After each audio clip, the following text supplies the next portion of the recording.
ಭಾರತದ ಕುಸ್ತಿ ಅಖಾಡದಲ್ಲಿ ಸಂಚಲನ ಮೂಡಿಸಿದ್ದ ಮಹಿಳಾ ಕುಸ್ತಿಪಟು ಹಮೀದಾ ಬಾನು ನನ್ನನ್ನು ಒಂದು ಪಂದ್ಯದಲ್ಲಿ ಸೋಲಿಸಿ ನಾನು ನಿಮ್ಮನ್ನ ಮದುವೆಯಾಗ್ತೀನಿ ಎಂಬ ಸವಾಲಿನೊಂದಿಗೆ ಕುಸ್ತಿ ಅಖಾಡಕ್ಕೆ ಇಳಿದವರು.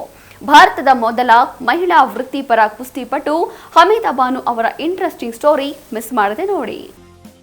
ಭಾರತದ ಮೊದಲ ವೃತ್ತಿಪರ ಮಹಿಳಾ ಕುಸ್ತಿಪಟು ಹಮೀದಾ ಬಾನು 1940-50ರ ದಶಕದಲ್ಲಿ ಪುರುಷರ ಭದ್ರಕೋಟೆಯಾಗಿದ್ದ ಕುಸ್ತಿ ಅಖಾಡಕ್ಕೆ ಪ್ರವೇಶಿಸಿ ತನ್ನದೇ ಛಾಪು ಮೂಡಿಸಿದ ಸಾಧಕಿ.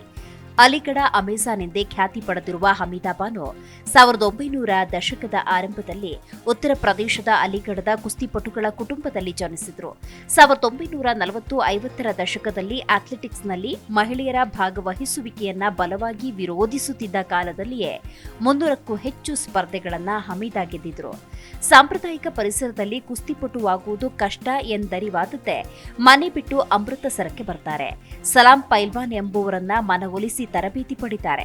1937ರಲ್ಲಿ ಮೊದಲ ಬಾರಿ ಅಖಾಡಕ್ಕಿಳಿದಾಗ ಮಹಿಳಾ ಪೈಲ್ವಾನರಿರದ ಕಾರಣ ಪುರುಷರೊಡನೆ ಸೆಣಸಾಡಬೇಕಾಗತ್ತೆ.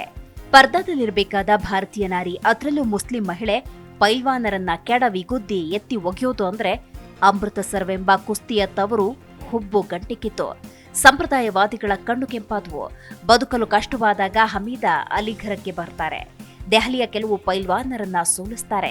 1954ರಲ್ಲಿ ಪಂದ್ಯದಲ್ಲಿ ಖ್ಯಾತ ಕುಸ್ತಿಪಟು ಬಾಬಾ ಪೈಲ್ವಾನ್ ಅವರನ್ನ ಕೇವಲ 1 ನಿಮಿಷ 34 ಸೆಕೆಂಡುಗಳಲ್ಲಿ ಸೋಲಿಸುವ ಮೂಲಕ ಹಮೀದಾ ಅಂತಾರಾಷ್ಟ್ರೀಯ ಮಟ್ಟದಲ್ಲಿ ಮನ್ನಣೆ ಗಳಿಸ್ತಾರೆ. ಆನಂತರ ಅವರು ವೃತ್ತಿಪರ ಕುಸ್ತಿಯಿಂದ ನಿವೃತ್ತರಾದರು. ನನ್ನನ್ನ ಒಂದು ಪಂದ್ಯದಲ್ಲಿ ಸೋಲಿಸಿ ನಾನು ನಿಮ್ಮನ್ನ ಮದುವೆಯಾಗ್ತೀನಿ ಅನ್ನೋ ಸವಾಲಿನೊಂದಿಗೆ ಕುಸ್ತಿ ಅಖಾಡಕ್ಕೆ ಇಳಿದವರು ಹಮೀದಾ ಬಾನು. ಅದೇ ವರ್ಷ 1954 ಮೇ ತಿಂಗಳಲ್ಲಿ 3ನೇ ಕುಸ್ತಿ ಪಂದ್ಯಕ್ಕಾಗಿ ಗುಜರಾತಿನ ವಡೋದರವನ್ನ ತಲುಪಿದ್ರು ಅಂತ ಹೇಳಲಾಗುತ್ತೆ. Bureau report, Zee Kannada news.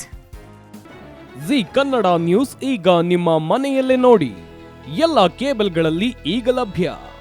Sun Direct 292, Jio TV 1334, U Digital 162, Siti Cable 51, GTPL 17, Abhishek cables 821, Rock Line telecommunication 51, Shri Basaveshwara number 60, Vinayaka digital number 53, In Digital number 896ರಲ್ಲಿ. ನಿಮ್ಮಿಷ್ಟದ ಜಿ ಕನ್ನಡ ನ್ಯೂಸ್ ನೋಡಿ ಆನಂದಿಸಿ.